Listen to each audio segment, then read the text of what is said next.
Les podcasts du Figaro.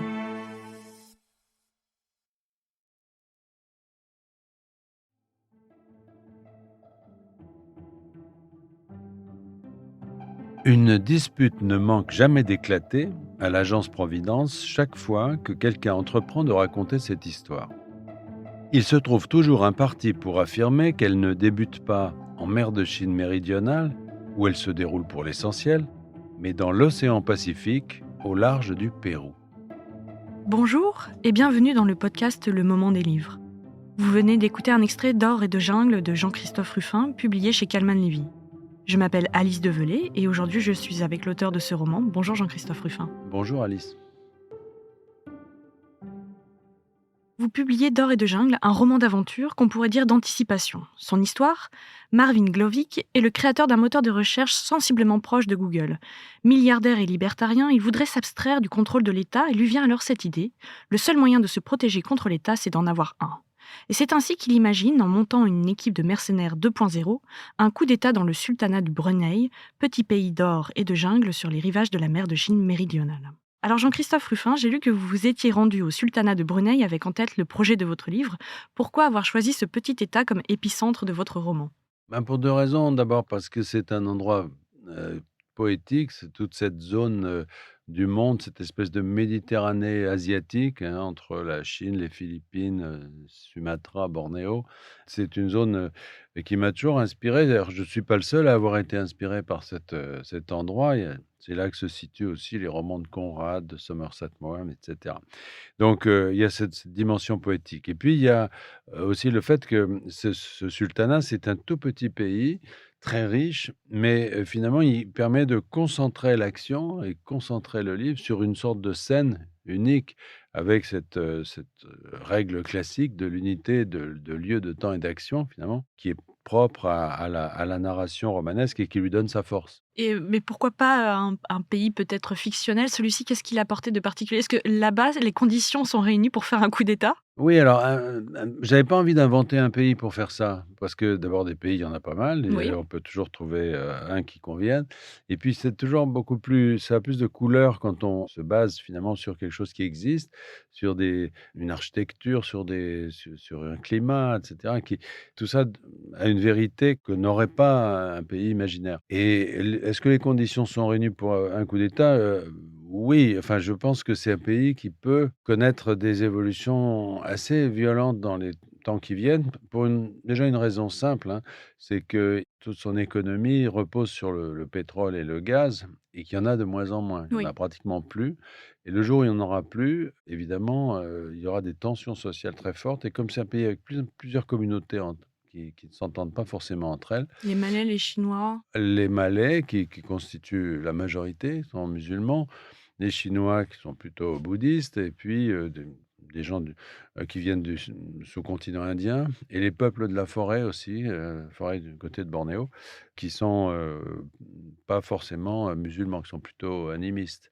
Voilà, alors tous ces ensembles-là, cohabitent, mais on voit bien que dans des circonstances de crise, Ça pourrait éclater. ils pourraient éclater. Aujourd'hui, il y a beaucoup de pays qui datent d'après la Seconde Guerre mondiale. Ils sont souvent petits et pauvres. Quand on les compare face aux grandes compagnies, ils ne pèsent rien, mais ils ont une souveraineté, ce que n'ont pas les compagnies. Est-ce que vous pensez que des entreprises aussi grandes peut-être que celles du numérique puissent avoir cette idée un jour de constituer leur propre État ? Alors, jusqu'à présent, ils n'en ont pas eu besoin parce qu'elles étaient bien aux États-Unis. Les Américains les ont laissés, se développer, leur ont même donné des contrats d'armement, la NASA et cetera, bon, qui les utilisent beaucoup. Donc, jusqu'à présent, ça allait bien. Je pense que dans un avenir proche et peut-être même déjà dès maintenant, ces entreprises touchent, des sujets, très fondamentaux, toute la question du Transhumanisme. transhumanisme, l'allongement de la durée de la vie, l'interface entre le cerveau et la machine et cetera et là, elles ont les coudées beaucoup moins franches parce qu'on leur met des obstacles, juridiques devant elles et en effet, l'idée au fond, de pouvoir se baser sur un endroit du monde qu'on contrôle, dans lequel on peut faire ses propres règles et finalement, s'affranchir de toutes les contraintes, c'est une idée qui peut, en effet les séduire. Il y a d'ailleurs eu des prémisse de ça, ces dernières années, quand, quelques-uns de ces dirigeants, des tech, de la tech, l'avaient proposé l'indépendance de la Californie, Oui, c'était par en exemple. 2014, vous le dites dans votre épilogue. Voilà. Ouais, Mais ça s'est pas bien soldé. non, parce que ça, c'est absurde, parce que, comme il y a eu la guerre de sécession aux États-Unis, ils sont pas prêts, les États-Unis, ils sont pas Oui, prêts c'est à lâcher traumatisant. des morceaux de leur pays.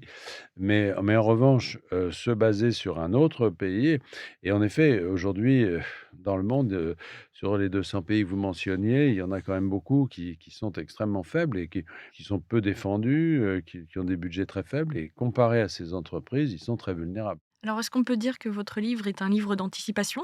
Oui, mais c'est ce que les Américains appellent l'approche anticipation. C'est-à-dire, Dans c'est 200, pas oui, Dune, 3 si 000 vous ans. voulez, oui, c'est Mmh. pas 2080, voilà, ça non, c'est vraiment ce sont des choses qui sont en train d'arriver. Je pense que le roman permet d'éclairer un peu la route sur, ce qui est devant nous. Mais devant nous, pas encore une fois, pas très loin. Mmh. Dans cette série, autour de l'agence Providence, j'avais déjà écrit 2 livres, Katiba et Le parfum d'Adam et dans les 2 cas, finalement, je me situais un tout petit peu avant et j'ai été assez vite rattrapé par l'actualité. Donc Katiba, c'était l'islamisme, au Sahel et Avec cetera. Acme? Parfum d'Adam, c'était, l'écologie radicale. Comment il peut y avoir finalement une écologie, anti-humaniste, violente et dangereuse, comment elle peut, finalement, émerger. Bon, bah, tout ça finalement, quand j'ai publié ces livres, c'était un peu avant et puis maintenant, Maintenant, bah, c'est c'est assez classique. et pour mener à bien donc ce coup d'État au Brunei, vous imaginez une petite équipe de mercenaires 2.0, notamment composée de hackers, et on voit que les nouvelles technologies ont remplacé les fusils. Il suffit de quelques fake news pour ébranler une société, un État. Donc je me suis demandé à quel point la vérité est-elle devenue si fragile qu'on est prêt à croire n'importe quel mensonge. Mais d'abord, il faut que ce soit bien fait, c'est-à-dire que, je pense pas que n'importe quel mensonge, soit efficace. Oui, Pour qu'une fake news soit efficace, il faut d'abord qu'il y ait un émetteur, donc qu'elle soit bien préparée, bien faite et aujourd'hui, avec les moyens numériques, on peut fabriquer de faux documents, c'est-à-dire de fausses vidéos, de faux ouais, enregistrements les audio deepfakes. parfaits, les deepfakes, on dit en français. Voilà. Mais qui sont techniquement parfaits, donc ça, c'est très important parce que c'est plus, l'époque, stalinienne où sur une photo, on gommait quelqu'un qui n'était plus en cours. Donc c'est beaucoup plus sophistiqué que ça. Donc ça, c'est l'émetteur, mais il faut aussi qu'il y ait un récepteur. C'est-à-dire, il faut aussi que cette fake news soit, injectée dans un État et moi, j'ai mis ça en scène sur ce petit État de Brunei parce que c'est plus simple finalement, mais au fond, les mêmes processus peuvent avoir lieu et ont lieu. On en parle beaucoup en ce moment. Par exemple, pour influencer les élections américaines, on sait qu'il y a des groupes, basés probablement en Russie qui, injectent là aussi, des informations ou de la désinformation. Mais il faut le faire au bon niveau parce que si vous le il faut le faire en faisant vibrer, si je puis dire, des récepteurs sensibles à ce que vous voulez, leur faire passer comme message. Je vais parler d'un livre d'anticipation, mais ça me fait aussi penser à une tragédie, parce qu'il y a votre personnage du professeur Delachaux, qui est un spécialiste de coups d'État dans le livre, et pour moi, il résonne comme un Tirésias qui saurait tout du destin des hommes, et je me suis demandé si vous croyez au destin. Je pense surtout que le destin, est en partie entre nos mains. Je ne crois pas à un destin, qui serait, entièrement, déterminé par, Dieu ou les dieux, si vous voulez, puisque vous faites référence aux Grecs. Oui, il y a une dimension tragique parce que la condition humaine est tragique et que tous les efforts qui sont faits, souvent pour améliorer les choses se terminent mal ou finalement débouchent sur d'autres tragédies. C'est en ça qu'il y a cette dimension. Si vous voulez, le destin, moi, comme je suis essentiellement romancier, je l'incarne. C'est-à-dire qu'il y a pas un destin global de l'humanité, en tout cas je ne le connais pas, mais il y a les destins des personnages d'un livre et c'est ça qui, le fait vivre, lui aussi. Les histoires de guerre, de résistance et d'anticipation, la littérature en est remplie, alors quel livre illustre pour vous l'aventure? Il y a 2 groupes, je dirais, de livres. Il y a Allez-y. moi, je reste fidèle à mes lectures d'enfance de ce point de vue et j'ai été bercé par, finalement, Alexandre Dumas et c'était tout ce groupe, Paul Féval, les Pardaillan, enfin toute ces romans de cap et d'épée qui, pour moi, ont représenté longtemps l'aventure. Mais en même temps, il y a une forme moderne de ça et notamment à travers, un auteur comme John le Carré, par exemple, qui a été, au fond, l'héritier de ces techniques romanesques parce qu'il s'en revendiquait. Il écrivait, vraiment de façon classique. C'était des romans, efficaces, classiques, avec beaucoup de dialogues, avec une étude psychologique très fouillée de ses personnages, une incarnation forte des problèmes et en même temps, c'est sans doute quelqu'un qui a le plus, et le mieux, décrit le monde, de son temps. Quel livre vous a fait aimer lire? C'est curieux parce que quand j'étais enfant, il y a un livre qui était, le livre de Jules Verne, Michel Strogoff, par Mmh? exemple, dont j'ai le souvenir, alors que je l'ai lu il y a très, très, très longtemps et qui avait déclenché justement peut-être en lien avec, votre question précédente, c'est-à-dire, c'était à la fois l'aventure et en même temps il y avait cette dimension presque magique, si vous voulez. Mais en même temps, moi je venais d'une région de France où il y avait un autre livre qui, lui, avait au contraire un enracinement, très proche et qui était lui aussi probablement un moteur pour moi pour, lire, qui était Les Grands Maulnes. Ah Parce que, d'accord. heu, le livre d'Alain Fournier, si vous voulez, qui est vraiment le livre local, quoi, nous avait inspiré, quand je dis «nous», c'est vraiment toute la famille, ma mère, mon grand-père et cetera parlaient beaucoup de ce livre et donc il rapprochait, si vous voulez, le livre de nous, parce que c'est toujours à cette époque-là, l'auteur, c'était quelqu'un qui était en général mort. Bon, on me dirait c'est le cas d'Alain Fournier aussi, Oui. mais il était pas mort il y a très longtemps Mmh. et puis, ça se passait loin et c'était des gens un peu inaccessibles et tout. Alors que là, c'était notre monde, les lieux dans lesquels nous vivions qui pouvaient devenir Matière à objet, fiction. fiction. Quel livre vous a fait pleurer?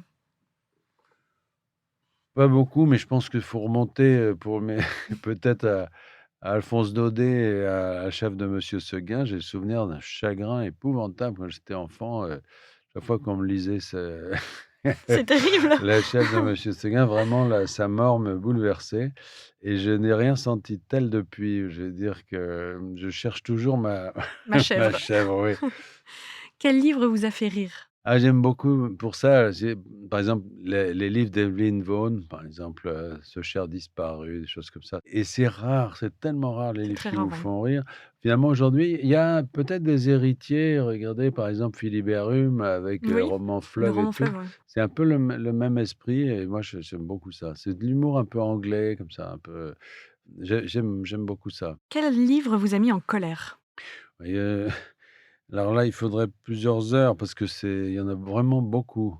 Parce qu'ils sont mal écrits? Parce C'est-à-dire que oui, voilà, si vous voulez, j'ai l'honneur et le bonheur de participer à pas mal de jurys. Je fais partie du prix Interallié, le grand prix du roman de l'Académie et cetera. Donc à ce titre, je reçois énormément de livres et il y en a beaucoup qui me mettent en colère parce que je sens qu'il peut y avoir derrière un talent, mais que ce talent est gâché d'une certaine façon par, la volonté de copier, en particulier l'autofiction, si vous voulez, de manquer d'ampleur, de manquer d'ambition et de rester trop près de son expérience personnelle et ça me met en colère. j'ai une dernière question. Quel livre aimez-vous offrir?